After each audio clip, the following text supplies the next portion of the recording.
Hi, in the previous video we have got the basic understanding of user-defined function in Python, and in this video we will learn about recursion. But before that, let's figure out how we can call one function inside another. So create two functions, the first one called f1 having one print statement as 1 and one more function called f2 having print statement as 2. To call a function we can do it simple like this one, f1 and f2, right? And when we call this, it will give us 1 and 2. But what if we want to call this f1 inside f2? So just like normal function calling we can do it, and if we will run it, it will give us the result as 2 and 1. So 2 is from this function and 1 is from this f1 function. Now what if you want to call f2 inside f2? Means you want to make a recursive call of f2. Recursive means a defined function can call itself, and if we will try to run this code, it will throw recursion error. But before that, what is happening in this code, let's figure it out. So this code means the function will continue to call itself and repeat its behavior until some condition is met to return a result. But here the base condition is not set and it is not returning anything. So it is recursively calling itself, and that is why after one time we are getting this error, recursion error, maximum recursion depth exceeded. The Python interpreter limits the depth of the recursion to avoid infinite recursion, resulting in stack overflow. By default, the maximum depth of recursion is 1000. And if the limit is crossed, it results in recursion error. Let's verify what is the recursion maximum depth. First of all, let's import it from the sys module. So from sys import get recursion limit and we'll print it. So it will give us the result as 1000. You can also change or update the default value using the set recursion method.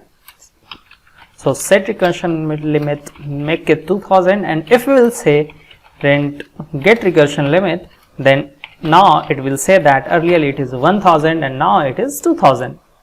So to avoid this infinite recursion, we have three things over here.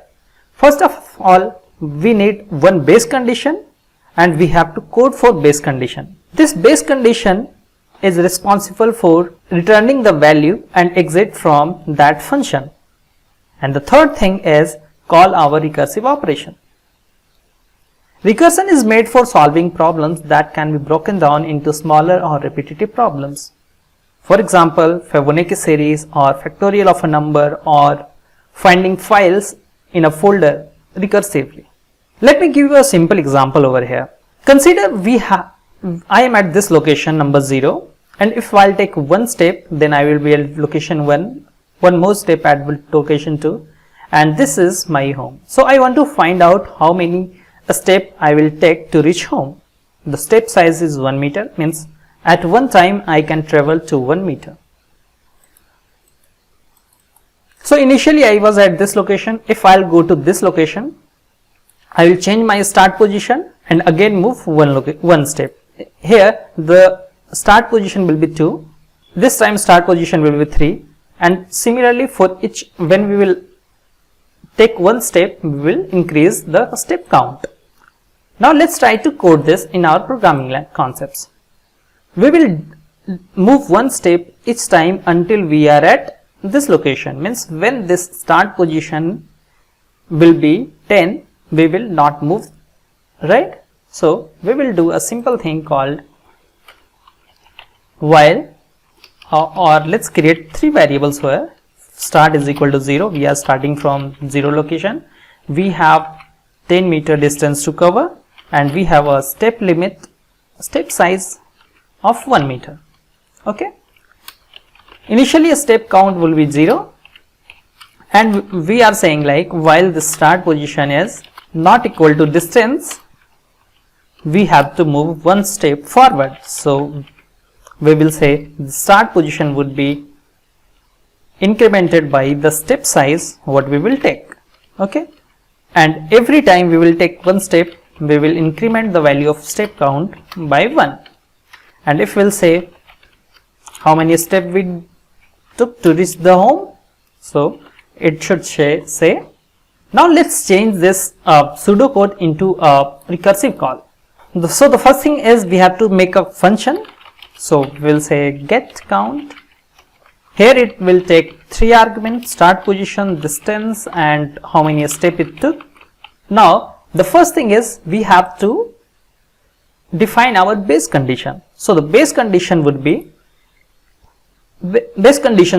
if we are at this location, means if the start and distance value is same, we will not move, right? And if that is not the case, we will move 1 step forward each time. So let's say if we are at, if start is equal to distance, we will return our step count. Else what we will do is we will again call this method get count, and the next step would be defined as we will update the value of start, and value of start would be start plus step size. So we will say start plus step size. Distance would be fixed and the step count would be incremented by 1 every time. And now if we will call this method as get count, start distance and step count, okay, and let's comment this code normally, and it should also give us the result as 10. Okay, we have not printed the value, so let's print it. So when we will run this code, it will give us the same result. So in this way we can call recursive approach. So let me give you another example of recursion function, which is factorial of a number. So the factorial of a number is defined as like 5 factorial is equal to 5 into 4 into 3 into 2 into 1. So let me write it down first.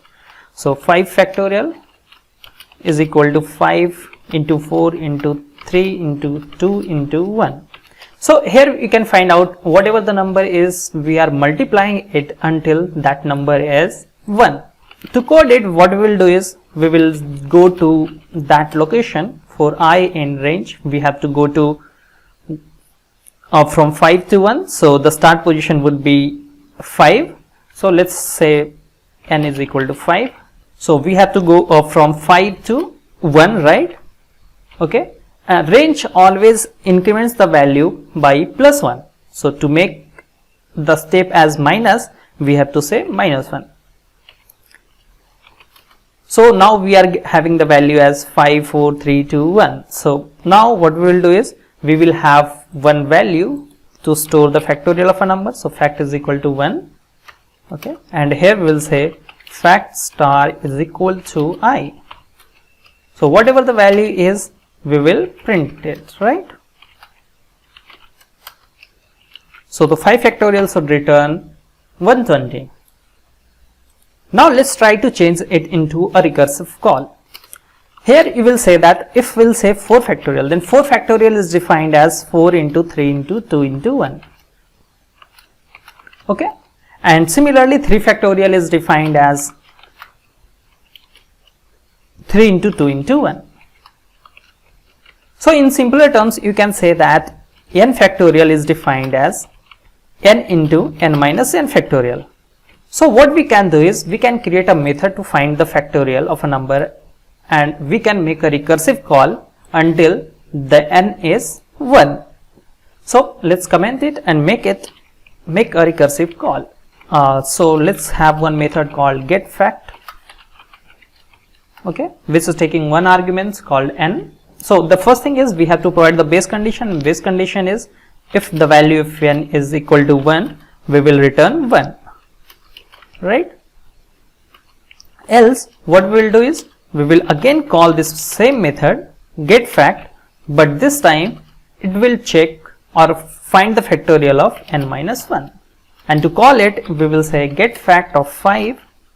Okay, now let's print it, whatever it is returning, and it should give us 120 if our function is correct.